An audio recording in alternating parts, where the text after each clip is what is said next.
Lorsqu'ils furent rassasiés, il dit à ses disciples: «Ramassez les morceaux qui restent, afin que rien ne se perde.» Ils les ramassèrent donc, et ils remplirent 12 paniers avec les morceaux qui restèrent des 5 pains d'orge, après que tous eurent mangé. Jean 6, 12, 13. Je vais vous faire remarquer quelque chose au sujet des restes mentionnés ici. Pourquoi le Seigneur commanda-t-il à ses disciples de rassembler les restes? Le Seigneur Jésus-Christ lui-même alla sur la montagne, tandis que les disciples montèrent dans une barque. Mais que sont devenus les restes? Il est très possible qu'ils furent pris par les gens de cette multitude pour prouver à leurs amis et à leur famille qu'ils avaient été avec le Seigneur Jésus-Christ et qu'ils avaient reçu une bénédiction. Mais mon propos ici est de montrer que notre Seigneur n'aime pas le gaspillage. Et c'est pourquoi il ordonna que rien ne soit perdu.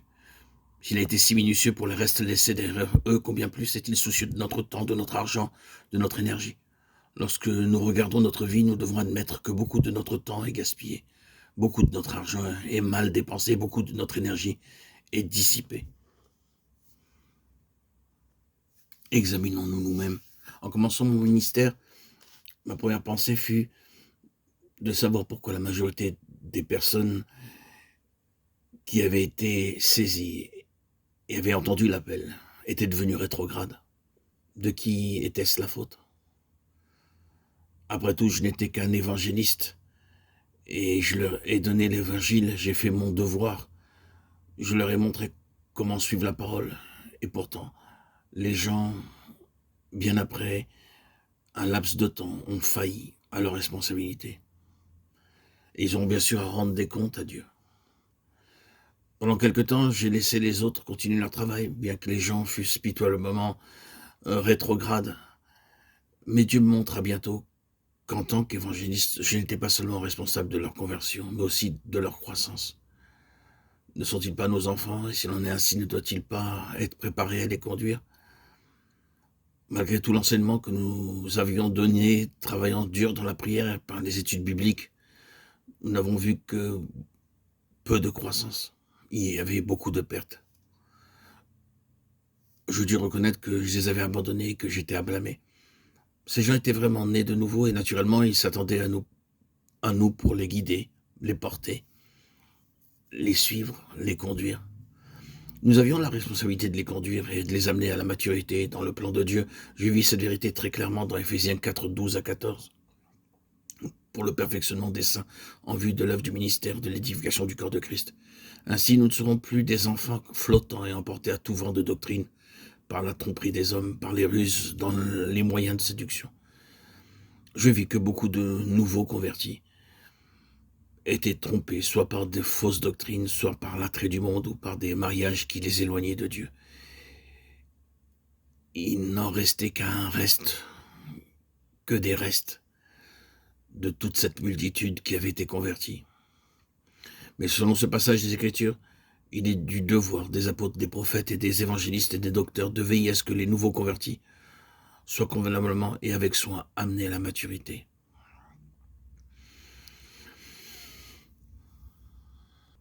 J'avais l'impression pendant longtemps que mon devoir, notre devoir était de prêcher seulement l'évangile et de laisser le résultat à d'autres, étant donné que Dieu pouvait voir qui était capable de les conduire, mais ce n'était pas l'ordre de Dieu.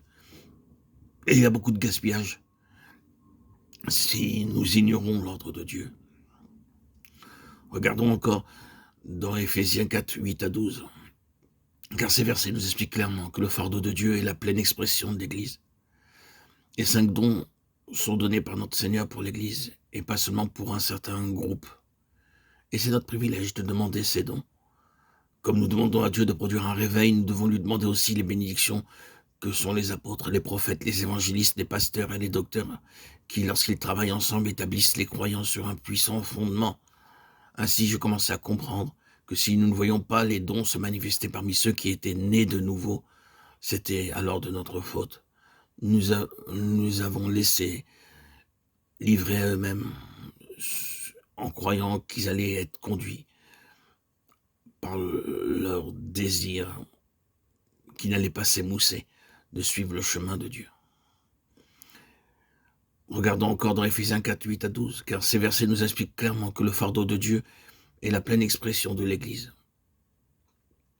J'ai commencé à comprendre que si nous ne voyons pas les dons se manifester parmi ceux qui étaient nés de nouveau, c'était uniquement de notre faute. Uniquement de notre faute. Nous les avons délaissés. Les apôtres reçoivent l'autorité pour établir les églises et nommer ceux qui sont appelés par Dieu pour le travail du ministère. Les prophètes sont ceux qui trouvent la pensée de Dieu et la communiquent à l'église. La principale responsabilité des évangélistes est de prêcher l'évangile et d'amener les croyants à la repentance et au salut. Les docteurs vont vers les gens de toute classe et les instruisent dans la parole avec patience, sympathie et douceur. Quant aux pasteurs, ils sont comme des pères et des mères, des nourrices et des bergers. Ils ont la charge et la surveillance du troupeau de Dieu. Et j'avais bien compris alors que tous ces dons n'avaient pas pris effet, parce qu'ils ne se sont pas exprimés ensemble, et ils ont été tout seuls, livrés à eux-mêmes. Tous ces dons, apôtres, prophètes, évangélistes et docteurs et pasteurs, lorsqu'ils sont exprimés ensemble, et non pas tout seuls, ne prennent aucun effet et n'amènent aucun résultat et aucun fruit pour tous ceux qui sont nés de nouveau.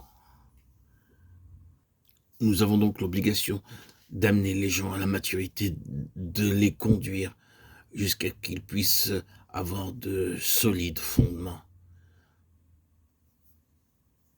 et ne pas les laisser livrer à eux-mêmes après leur nouvelle naissance.